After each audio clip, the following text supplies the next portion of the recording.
The Chancellor is promising a long economic road to recovery from the pandemic as he raised taxes to their highest level for decades in his budget. Rishi Sunak promised a further £65 billion for employees and businesses to protect jobs and livelihoods of the British people. But it is estimated that yesterday's budget will lead to 1 million more people paying income tax and another 1 million more paying at the 40% rate. Our chief political correspondent, John Craig, reports. A Chancellor on the up after a spend now, tax later budget that has so far received a favourable reaction from Conservative MPs and in the first post-budget opinion polls. After pledging to continue financial support for workers and businesses until after COVID restrictions end, Rishi Sunak paid tribute to the victims of the pandemic. To the family and friends left behind, your loss, felt most acutely in the quietest of moments, must be overwhelming. But I promise you, we will meet this moment with the passion and energy it demands, and we will build a fairer and more just country in their memory. Our recovery begins today. But Labour claims Mr Sunak's budget was a missed opportunity because he said nothing about statutory sick pay and hasn't got the public health response to COVID right. They should have been using it to back the jobs of the future, to really support our key worker heroes, our NHS and social care, and to do far more to support those who've become unemployed. And I'm really sorry to say that in all those cases, we simply did not see any measures from government. As the Chancellor himself had signalled, it was a budget of two halves, continuing emergency COVID relief to keep as many people as possible in a job, and tax rises. But they won't begin to bite until around the time of the next general election. These are very big tax rises indeed. It's the biggest tax-raising budget since 1993, so in nearly 30 years, and it will take, if all delivered, the tax burden in this country to its highest level, its highest sustained level ever, really. So this is quite a big deal. The issue is whether these will really happen. And since Boris Johnson plans to announce the repeal of the Fixed-Term Parliaments Act in the Queen's speech in May, the timing of the Chancellor's tax rises suddenly makes an early general election more likely. John Craig, Sky News. Well, let's speak to, as I described him, the man himself, the Chancellor, Rishi Sunak, joining us from Middlesbrough. Great to see you this morning, Chancellor. In terms of the budget, morning, it strikes that it was perhaps a kind of a tale of two halves. There was plenty within it about the road to prosperity, one eye on the future, but also quite a bit on how we pay for it. We'll deal with the second in a second. But just in terms of the announcement on Freeports, which is why you are standing where you are, what will these 7 Freeports be able to do that the 8 that we shut down in 2012 were not? So what we announced yesterday, Neil, were 8 Freeports in 8 English regions across the country. And what Freeports are, they are special economic zones which have different rules that are going to attract jobs, investment and trade to places like Teesside, where I'm now standing. And I'm incredibly excited about what this means. We said we would level up opportunity across the country. Freeports are an example of us doing that. It's a policy that we can now fully pursue in a unique British way now that we've left the European Union. And we've had great reaction to it. We had lots of people bidding to be Freeports, and in areas like this where steel was a fantastic industry of the past, and as we look forward, you know, my vision for the future of a place like this is Teesport can be the place where we do carbon capture and storage, offshore wind. We're already manufacturing vaccines here. All of that can happen inside of Freeport with special tax planning and investment, and that's creating jobs across the country. So it's an exciting agenda. It certainly is, but do you share any of the EU's concerns when it comes to Freeports and the way that they can somehow be used, sometimes be used to circumvent the tax system? I mean, I don't know if you've seen the film Tenet. I have. I understand barely a word of it. The one thing that leapt out, though, was the ability of high wealth individuals to use Freeports to conceal some of their wealth.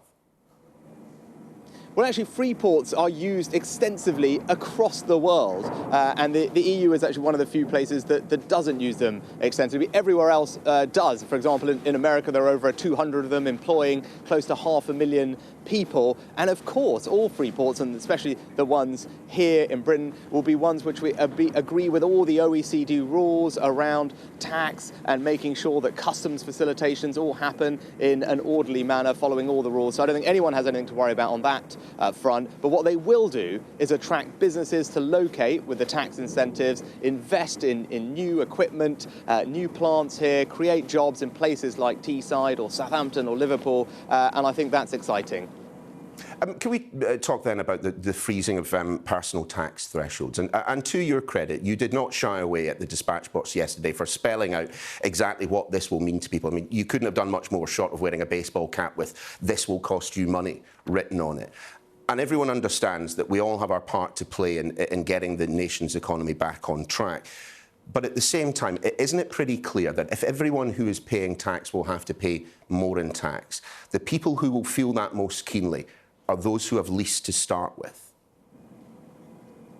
So in terms of the budget yesterday, Neil, I think you alluded to this in your intro. I think the first part of the budget was to make good on the promise that we would do whatever it takes to protect people and businesses through the remaining stages of this crisis. And the budget announced an enormous amount of extra support, for example, extending furlough through to September, lots more cash support for businesses as we exit the restrictions. That's the right thing to do now, and that's why we did that yesterday. But I also wanted to be honest with people, honest with the country about the challenges that coronavirus has caused us, particularly in our public finances. And I don't think it would be right or straight to ignore those, let them be someone else's problem to fix, which is why we set out a plan to address that. But importantly, sure, but the steps in that plan don't come into effect straight away, and they protect public services and working people.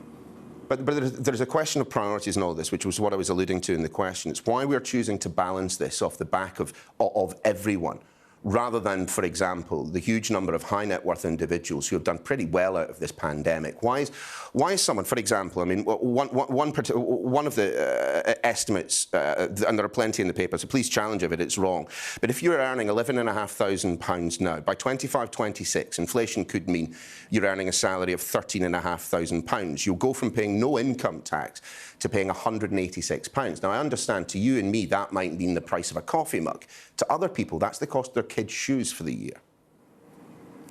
So actually freezing personal tax thresholds, Neil, is a progressive way to raise money. I think crucially what people need to understand is no one's current take-home pay that they have today is affected or lowered by this policy. What it does do is remove the incremental benefit that they might have experienced in the future as inflation fed through to their wages. But their current cash take-home pay isn't affected. And also crucially, those on higher incomes are affected more by this policy. It's a very progressive policy, and that's something that has been noted by independent think tanks that are respected, like the Institute for Fiscal Studies and others, who have made the point that the richest 20% of households, for example, will end up contributing, I think, about 15 times more than those on the lowest incomes. That's why this is a fair way to help solve the problems that we need to. But crucially, no one's cash take-home pay is affected, and it doesn't come into force just now because we want to support the recovery in the short term, as we are doing. Sure. There will be those who agree that it is progressive. Surely it would have been made more progressive by the fact if you had, for example, protected those at the bottom end, not stuck a freeze on them. I mean, we're talking about 1 million more people paying tax, which is a significant increase. We're talking about perhaps a million more people, 1.3 million perhaps, paying at the 40% rate. I mean, that includes teachers, nurses, plenty of people like that. How would you describe people who will be on that 40% tax rate? Would you describe them as well off? Well, you talked, first of all, Neil, about people on lower incomes. I think it's important to remember our personal allowance at just over £12,500 is by far and away the most generous personal allowance anywhere in the G20 group of large countries. So we start from the position that is already the most generous approach to those on lowest incomes out of basically any other major country in the world. We've doubled that personal allowance over the last 10 years, saving those on lower incomes over £1,000. And also the other things that we're doing to help people on lower incomes, for example, increasing the national living wage from April of this year above above inflation at a difficult time, but that's because we want to support those on lower incomes, and that will mean a pay rise of around £350 for someone working full-time on the national living wage starting in April. So we do remain committed to that, and we start in a strong place with the highest, most generous personal allowances pretty much anywhere else you can find. It is a common theme of interviews with particularly Conservative chancellors, but with chancellors, to ask them to rule out tax rises. Now, given that this freeze, as announced in the budget yesterday, is due to be in place until 2025, 2026, I wonder if we can turn it on its head. Can you promise that there will be no income tax cuts this side of the next election? What I am going to say is we're just talking about this budget for now, Neil. And in terms of this budget, you're right. I made some choices. You set out yesterday, to be fair, Chancellor. We talk about the allowance freeze, and then the other decision we made is to ask large companies in 2 years' time to also play their part in helping us fix the problem. And I made those choices, as I explained yesterday, specifically because I wanted to protect working people from increases in their tax rates. So we honoured our manifesto commitment not to increase the rates of tax on national insurance, income tax or VAT. That was important to me to do. And we also wanted to crucially protect public services and protect small businesses. And that's why I believe the two measures we set out yesterday, they are the right measures, they're fair, and they will support our economic recovery. Sure. Just in terms of the corporation tax rise from 19 to 25% over the next few years, I mean, is this, you basically turned a kind of a decade of conservative orthodoxy on corporation tax on its head. We've been told that, you know, if you raise corporation tax, you restrict growth. If you cut it, you increase growth. I mean, is this the end of the party's obsession with the laugher curve? I mean, certainly there are plenty of businesses this morning that are not laughing. Well, if you look at our corporation tax rate, it's important that it's internationally competitive, Neil. So even after this increase, we will still have the lowest corporation tax rate of what's called the G7 countries, the large economies that we compete with around the world: America, Canada, Germany, Italy, France. So we will have the lowest corporation tax rate even after this increase compared to all of them. We are also exempting small businesses. We're protecting them from the increase. So 70% of businesses won't be affected by the increase at all. So we want to protect small business, and also we want to support business in the short term to invest and help drive our recovery. So what I announced yesterday was something called the super deduction. It's a tax cut for business investment, the likes of which we've never tried before in this country, and I'm hopeful that it will spur businesses to invest in new Freeports like Teesside, where I am today, as we've discussed, and that will help drive our recovery, create jobs and support businesses to do exactly that. Completely understand that, but of all the SME owners that have been in touch with me over the past 24 hours, and there have been plenty of them, the one point that all of them make is this: what about those big companies, the tech giants, that have done exceptionally well out of all of this? I mean, Amazon, Google, Facebook, Twitter, these big organisations, where has been the focus on them in all of this? They've done incredibly well, and frankly, some of them won't even be paying 5% tax on their earnings.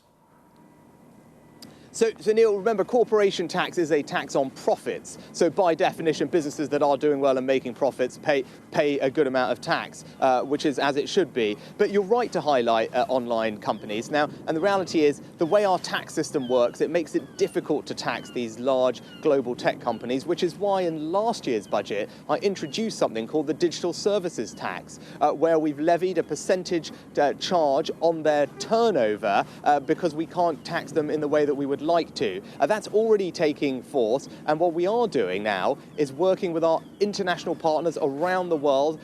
We are in charge of something called the G7 group this year, so I'm leading that charge with finance ministers around the world to reach an international agreement on how to tax these large tech companies properly, because that involves all of us to agree a set of rules so we can approach it in a common way. But in the short term, we have got a digital services tax, which is doing exactly what you've suggested, and we will replace that with an international agreement, hopefully this year, as we work with our other partners.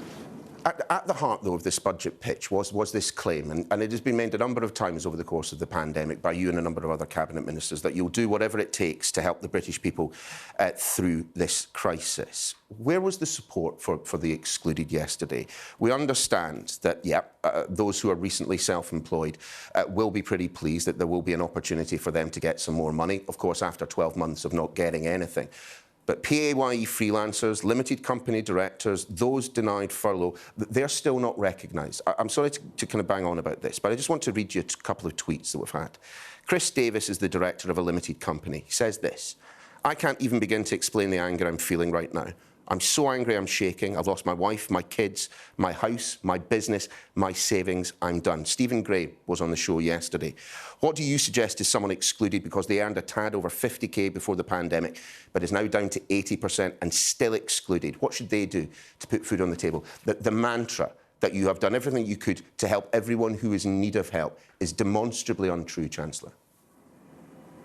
So, Neil, I couldn't hear all the details of everything you said, but what I would say is we made a major improvement in access to our self-employment scheme yesterday.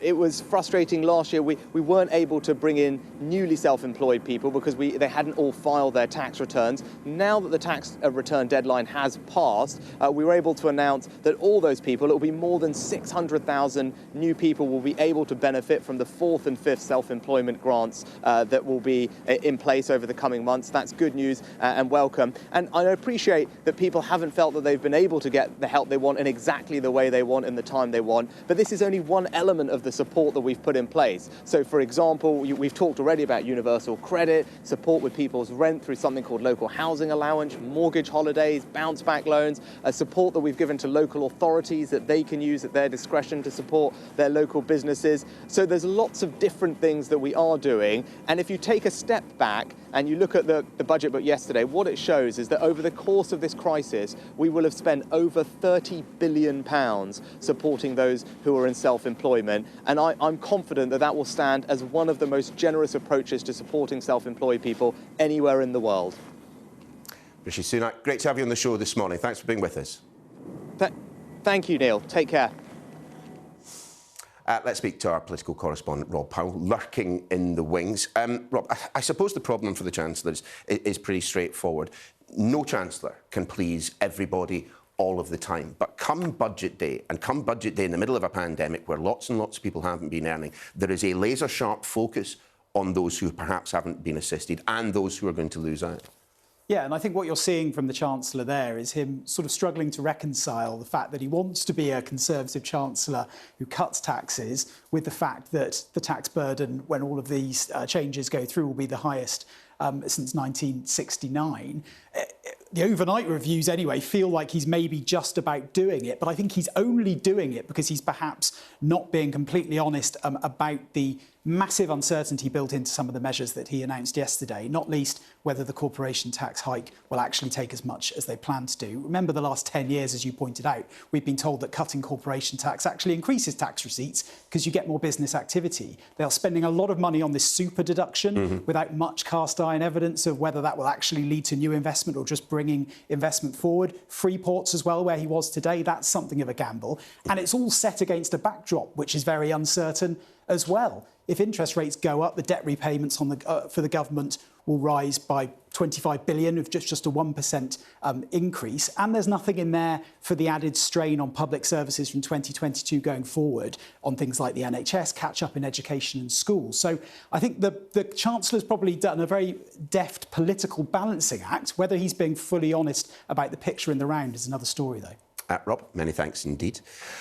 Of course, the day after Budget Day, plenty to come on the programme. At 7:30, the DG of the CBI will be here to chat about the budget. Corporation tax rates rising to as much as 25%. Bet they'll have a view. Nicola Sturgeon yesterday told an inquiry that Alex Salmond's claims of a plot against him were absurd. We'll be chatting through her evidence with the leader of the Scottish Conservatives, Douglas Ross, at 7:20. Then at 8:05, we'll be joined by the Shadow Chancellor Annalise Dodds, after Labour said Rishi Sunak's budget was just papering over the cracks. Buckingham Palace has begun investigating claims that the Duchess of Sussex bullied royal staff following reports that Meghan faced a bullying complaint when she was a working royal. The Duke and Duchess, for their part, say they are victims of a smear campaign and that the allegations are based on misleading and harmful information. Sky's Ali Fortescue has the report. Harry and Meghan pride themselves on philanthropy and service. But new allegations claim that some staff at Kensington Palace were bullied and reduced to tears by the Duchess of Sussex. The rights of women and girls is something that's very close to my heart. Just days before the couple's tell-all interview with Oprah, their representatives strongly deny the allegations. Lawyers for the couple told The Times that this was a calculated smear campaign based on misleading and harmful misinformation. I was completely shocked. I mean, one knew that something was up, one knew that she could be a demanding boss, one knew it wasn't all smooth sailing in the palace. But to hear these stories, to hear them firsthand, I was quite taken aback. Buckingham Palace say they're very concerned by the allegations, which will be looked at by their HR team. They said that members of staff involved at the time, including those who've left the household, will be invited to participate to see if lessons can be learned. The royal household, they said, had a dignity at work policy in place for a number of years and does not and will not tolerate bullying or harassment in the workplace. This all goes back to a time where the Sussexes were sharing an office here at Kensington Palace with the Duke and Duchess of Cambridge. And at the heart of this is an email that was sent by one of the couple's most senior advisors saying that he was unhappy with the way that Meghan was treating several members of staff. But those concerns were never pursued and they were never formalised. A Buckingham Palace source told us that they are staggered by the allegation that the palace is creating a smear campaign against the couple. A spokesperson for the Sussexes said that the Duchess is saddened by this latest attack on her character, particularly as someone who's been the target of bullying herself, and is deeply committed to supporting those who've experienced pain and trauma.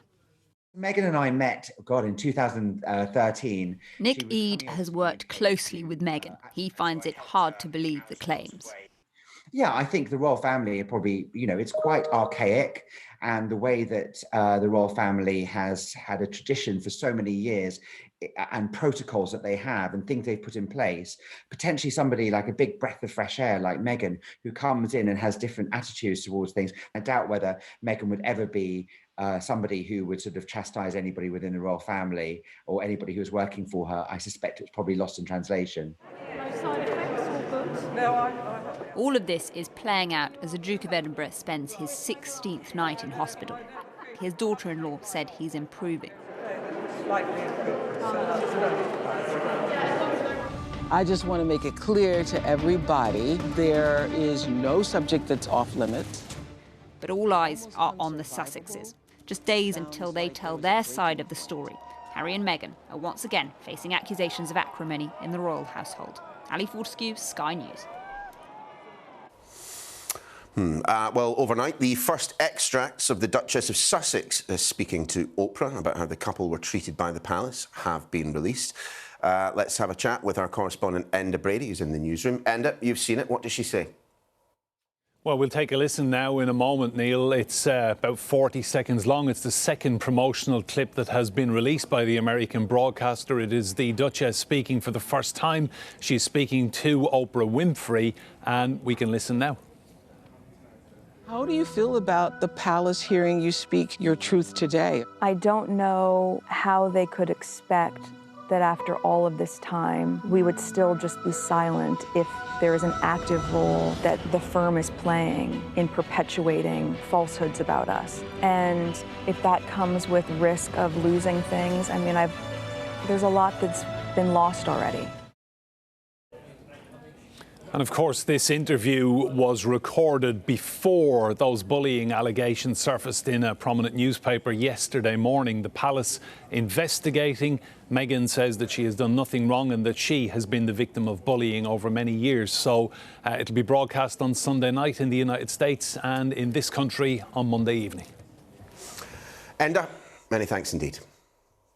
Also this morning, a prototype rocket has exploded just minutes after bosses declared a perfect touchdown. The SpaceX Starship flew more than 6 miles before returning to land perfectly, only to explode a few moments later. It is the third landing. Here's the explosion itself. It's the third landing attempt to end in a fireball as the company tries to develop a rocket which could take humans to Mars. An extra 1 million people are set to start paying income tax in the next 5 years, according to official forecasts, due to a move announced by the Chancellor in his budget yesterday. A little earlier on the programme, Mr Sunak defended the decision to freeze income tax rates, claiming it would mainly affect the richest 20% of households. Freezing personal tax thresholds, Neil, is a progressive way to raise money. I think crucially what people need to understand is no one's current take-home pay that they have today is affected or lowered by this policy. What it does do is remove the incremental benefit that they might have experienced in the future as inflation fed through to their wages. But their current cash take-home pay isn't affected. And also crucially, those on higher incomes are affected more by this policy. It's a very progressive policy. The richest 20% of households, for example, will end up contributing, I think, about 15 times more than those on the lowest incomes. That's why this is a fair way to help solve the problems that we need to. Well, as well as personal finances, excuse me, yesterday's budget contained a huge number of tax reforms for big business. Corporation tax, as we've been hearing, will rise. But the Chancellor has introduced a so-called super deduction, allowing businesses to offset investment spending. Well, let's get some reaction to that. We're joined now by the Director General of the Confederation of British Industry, Tony Danker. Tony, great to have you on the programme this morning. Bearing in mind Ofcom rules about colourful language, I wonder what your immediate reaction was when you heard business tax was going up from 19 to 25%. Yeah, I think there was a sharp intake of breath. Look, let's be clear. It was a really good budget for the short run. A soft landing rather than a crash landing for firms coming out of the crisis. I think the Chancellor over-delivered there for many firms. And also a really big boost, as you said, to business investment in the next 2 years, something I've talked to the Chancellor about several times in the last few months. And again, really bold action there. Look, as for the big hike in corporation tax, I think most business people I speak to strongly believe that we are going to need to raise taxes to pay off the debt from the pandemic and that businesses should pay their fair share. I think that idea of an overnight hike from 19 to 25% is a bit of a shock, and it raises really questions about the UK's competitiveness in the medium term. You know, we're coming off the back of a post-COVID, post-Brexit era. The most important thing we do in the next 10 years is be competitive as a country. And so, yes, some concern about that, but I think people accept the need to pay tax to pay off the debt that comes from the crisis. In terms, though, and it appears in the Chancellor's mind to have been balanced out by the super deduction announcement, trying to increase the amount of investment in the UK. I suppose, though, on that topic, the key question is whether or not this is going to generate new investment or whether it's just going to drag investment forward. Well, I think it will probably do both. Speaking to a few tax experts yesterday, I think they felt it would indeed do a good job of, as you say, bringing investment forward. And by the way, that is what we need. I mean, as you probably know, Britain's been pretty bad at business investment for the last few decades. I do think there is an opportunity now. We're doing really well on vaccination. People are keen to put the crisis behind us.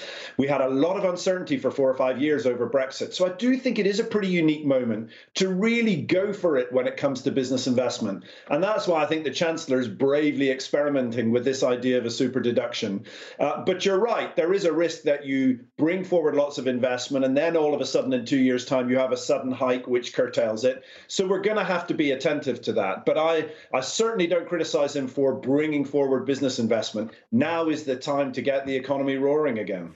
Still, Tony, you will know as well as anyone that some of the businesses that have done best during the pandemic are some of those multinationals that frankly pay precious little tax here in this country. And the small business owners that I spoke to yesterday were of one mind in all of this. Said, look, we understand, we've been running a profit. We're going to have to pay more out of that particular pot. But what about the big guys who have, profits in excess, profits in the tens of billions, and their corporation tax burden is minimal? Yeah, look, I think we need to be careful when we say that. I think there are thousands of companies who pay top-rate corporation tax. They are the people who create tons and tons of jobs and revenue for the Exchequer. The Chancellor wouldn't be targeting them if he didn't think it would bring in what it will bring in, which is £17 billion in addition. So this is not just a small number of companies making supernatural profits. This is most of the large companies in the country. And also, by the way, it is also small growing companies who need to choose where they're going to locate themselves, Britain or other jurisdictions. So we have to be attentive to whether or not Britain is a competitive jurisdiction for tax. And by the way, it's not just corporation tax. It's very, very high, almost world-beating business rates, which make the British environment not always as competitive as we might think. So I understand why people have particular concerns about particular companies. But we're going to have a lot of British businesses who are very large employers that make up a lot of the national economy, paying higher business rate, paying higher corporation tax. It's not just the story of a few exceptional companies. That is indeed the case. Tony, great to have your views this morning. Thanks for joining us. Thanks. Now, let's turn our attention to Myanmar. Funerals taking place there this morning following the worst day of violence since the military coup. 38 people were killed, and protests are continuing today. Sky's Southeast Asia correspondent Siobhan Robbins joining us now. I mean, Siobhan, I suspect I know the answer to this question, but what hope that the deaths, the violence will come to an end anytime soon? I don't think it will come to an end anytime soon, and I think the level of brutality that we saw in various places around the country yesterday show that, if anything, since Sunday, when we saw a particularly violent day as well, the crackdown has become stricter by the authorities. So, for example, yesterday among those killed was a 19-year-old. She was shot in the head in Mandalay. Her family are burying her today. Also, reports a 14-year-old was killed. I also saw some very distressing images that we can't show you of a man appearing to be shot at point-blank range. And some of the footage that we're just about to show you, a warning, this is very distressing and it is violent, does show you what appears to be soldiers beating medics over the head as well. So really, really distressing and widespread scenes of violence, but it hasn't put protesters off. They are back on the streets again. I think the worry is that some people were hoping that the international community and the pressure they could put on those generals that have led the coup might mean that they moved away from a more brutal crackdown. But an update from the UN envoy, who has spoken to people within that junta organisation, seems to remove some of that hope. This is what she told reporters last night. I warned them that member states and Security Council might take huge, strong measures. And the answer was, we are used to sanctions and we survived those sanction time in the past. The worry there is if the generals and those in charge of the country don't care about sanctions, they don't care what the international community thinks, then the concern will be they will continue down this route. They will continue to crack down on the streets until they get the type of Myanmar they believe they need. Nicola Sturgeon, the First Minister of Scotland, of course, has denied being part of a plot to remove her predecessor, Alex Salmond, calling the claims absurd, as she gave evidence at a Holyrood inquiry. But she did admit that her government had made serious mistakes in its investigation into complaints against him. Joining us now, the leader of the Scottish Conservatives, Douglas Ross. Mr Ross, very good morning to you. Well, hopefully we should have you in just 1 second. We don't have Mr Ross for the time being. Well, let's instead speak to Alan Taylor, former deputy and managing editor at The Scotsman, writer of a biography on Alex Salmond, and I'm sure someone who has a few views on what's been going on. Great. Alan, thank goodness. The former journalist can turn up and the politician can't. We got that one right. Tell us just a little bit about your view of what we learned, if anything, from Nicola Sturgeon's evidence to the inquiry yesterday. Well, I think her defence of her own position was very robust. Very eloquent, very passionate. I think she's maintained from the beginning that she had done nothing wrong. I think she was clear that the government have made some missteps along the way. But nevertheless, there's no reason why Nicola Sturgeon, for example, should think about resigning at the particular moment. So I think that she came out of it very well yesterday, actually. I think that she defended her position extremely well. I suppose the key phrase there is at the particular moment. I mean, we're still, of course, awaiting the conclusions of this inquiry. We're awaiting the conclusions of the inquiry into potential breach of the ministerial code. I mean, certainly on the latter, having hired an independent investigator, if that comes back as critical of the First Minister, surely at that point her position begins to approach untenable. Well, I think the key thing is to wait for the report to be made public. And I think too many people have been bellicose in the interim, making as much political capital as they possibly can about this. I think we do have to wait for the report to be published. And if it is damning for Ms Sturgeon, then we'll have to wait and see what her decision will be about her future. But that's the key thing. We need to wait for this report to be actually published. And the intimations at the moment are that some politicians are prepared to wait for the report to be published. I was listening to the Green MSP earlier today, Patrick Harvey, and he was suggesting, I think, that he is not going to make any statements now about Ms Sturgeon's future until he hears what the report says. I mean, we can always park the calls for Nicola Sturgeon's resignation to the side for a decent amount of time. But if we look at what happened at the inquiry yesterday, it wasn't just Jackie Baillie that was complaining about the disclosure or lack thereof on the part of the Scottish Government. It was the SNP convener of the committee itself. I mean, clearly, time and again, the Scottish Government has resisted any attempt to put them into a position where they had to publish. And then they found themselves in a position where they've had to publish. Yeah, these are complicated legal matters, and I don't think many of us understand this. It's a bit like the Schleswig-Holstein question. Nobody remembers what the question actually was now. Things have happened so fast and it changed as the days go by. But I think that the government have resisted this. I'm not exactly sure why. Whether they were taking legal advice or not, I don't know. I don't think many of us actually know. But now that we are getting the material published, now is the time for us to sit back, calm down, read the report and come to our conclusions then. Whither the SNP in all of this? I mean, to have the two most totemic figures in the SNP's history, essentially at loggerheads, former friends falling out so publicly. I mean, at the very least, one can say is this hardly lends weight to the cause of independence. Well, family feuds are never good, you know. I don't think voters in general like political parties to be arguing with themselves. That's for sure. And I think this has been an unseemly affair from the beginning. However, who knows what effect it will have, for example, on the elections in May and independence in the long term. I think wiser voters are more interested in the issues and the cause than they are in the personalities. But the indications seem to be, Neil, that voters are pretty much sticking with the SNP and pretty much sticking with independence. Recent polls don't show very much diminution in support for the SNP. So we'll have to wait for a few weeks to see really what the effect has been. But I think at the moment, people are by and large sticking with the SNP. They're not impressed by the official opposition in Holyrood, the Tories, when they actually make these bellicose statements calling for resignations, calling for votes of no confidence.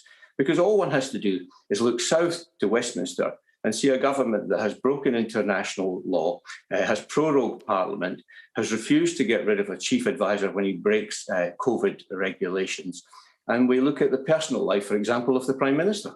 Well, Alan, you might want to stay where you are and listen to our next interview. I think it might be of some interest. Alan Taylor, great to have you on the programme this morning.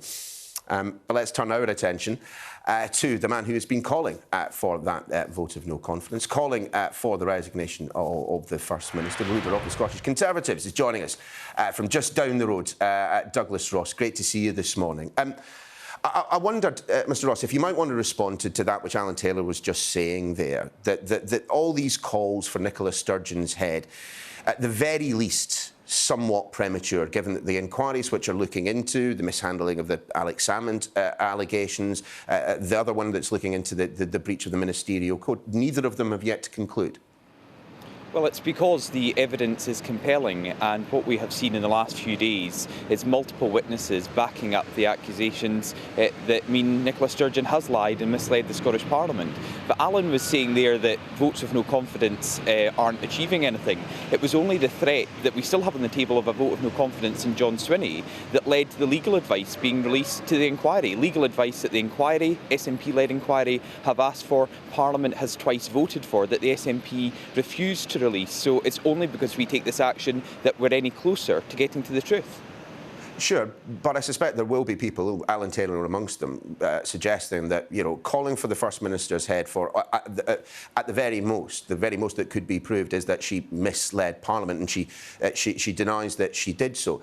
You know, you've had cabinet colleagues, Conservative cabinet colleagues down here breaching international law, the Home Secretary of all people breaching the ministerial code, and then the Prime Minister having to step in and say, well, actually, by the way I look at it, it doesn't. For you to be calling for the First Minister's head when so many people around that cabinet table, in many people's eyes, probably shouldn't be in their jobs right now, it seems a bit rich.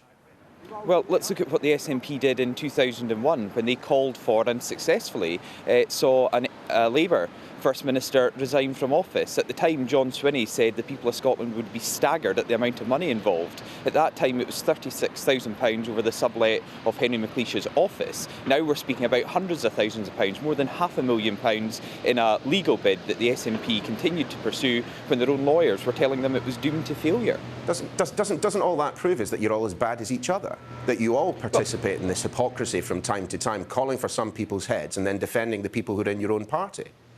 Well, I don't defend everyone within my own party. I know Alan was speaking about the Dominic Cummings visit. I resigned from government over Dominic Cummings and his trip to Barnard Castle. But what I won't stand by for is a First Minister that has lied to the Scottish Parliament and the people of Scotland. And we know that now because multiple witnesses, people from within her own party, are confirming that she knew about the allegations against Alex Salmond before she previously said she did. I mean, one of those who've been getting in touch this morning on Twitter, and there have been quite a lot whenever Scottish politics comes up, my Twitter mentions seem to come alive for some reason. Can you ask Douglas Ross this? Why does a woman need to apologise for a man's actions in terms of Nicola Sturgeon being asked to apologise for Alex Salmond? But then again, you know, but Matt Hancock isn't held to the same kind of level of accountability. Well, Murdo Fraser was looking at the Scottish Government and the mistakes made by the Scottish Government, which Nicola Sturgeon leads, mistakes that have cost over £500,000. And of course, we now know that one of the complainants who went to the Scottish Government to raise serious allegations against Alex Salmond, her details were shared with his team, and we got no further forward in terms of finding out how that despicable act was allowed to happen yesterday. So women are at the heart of this, and for their benefit, we need to get to the bottom of this and the truth, and we didn't get any closer to that yesterday with Nicola Sturgeon's evidence.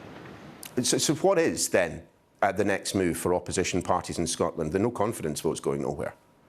Well, our no confidence vote in John Swinney remains because although they have released some of the legal advice, they wrote to the committee very quickly after Nicola Sturgeon finished an 8-hour evidence session yesterday offering more evidence, and they will release more documents this week, so we will look at that. And we have lodged a motion of no confidence in Nicola Sturgeon because the evidence is clear, it's damning, she's misled Parliament, she has to resign. Douglas Ross, great to have you on the show this morning. Thanks for being with us. Time to see how the weather is looking. We know from Mr Ross that the weather's not too bad just outside Parliament, but what about the rest of us? Here's Isabel. Thanks, Neil. Actually, yeah, this time next week, the weather's looking very different, much windier, much wetter, really quite miserable. But today, it's fairly quiet, I suppose. A lot of cloud around. Let's take a look at the detail.